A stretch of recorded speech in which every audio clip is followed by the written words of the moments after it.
Of course, many immigration advocates are praising the federal judge's decision to temporarily block Senate Bill 4, but there are some parts of the bill that will still go into effect starting tomorrow.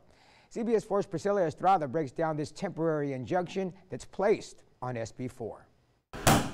Basically what happened is that the federal courts questioned the constitutionality of certain provisions of SB 4, thus putting it on pause and giving time to litigate those points of constitutional law to make sure that whatever law is enacted is in accordance with the Constitution.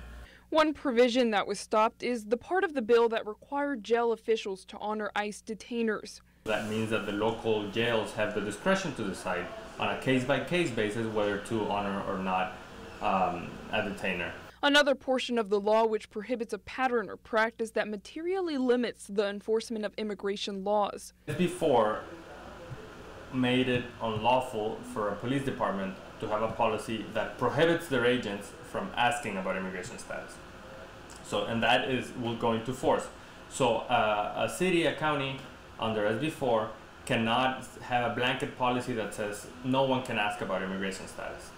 Each officer has the discretion himself or herself whether to ask. However, officers who do decide to ask that question are limited in what they can do with the information because of the temporary injunction. A police officer can ask someone about their immigration status, but a person does not have to answer and can't be arrested for the sole purpose of being undocumented. And the other critical piece, and this is very, very important, is that the officer can ask, but even if the person says, I'm undocumented or my visa's expired or whatever the situation might be, that's not a reason for the police officer to detain that person. They can ask and they can report that information to immigration, but they cannot stop you for that reason. They cannot stop you only to ask.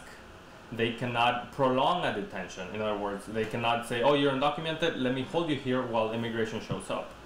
Olivares and Ramirez both add that just because most of Senate Bill 4's provisions are not going into effect does not mean immigration efforts have stopped. And they're still out there, they're still aggressive. So, it just kind of maybe creates one level less of danger. The injunction concluded that SB 4 would erode public trust and make communities and neighborhoods less safe.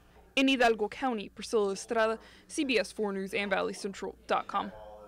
The lawsuit against Senate Bill 4 will continue to move forward in court to decide whether the temporary injunction stays or not.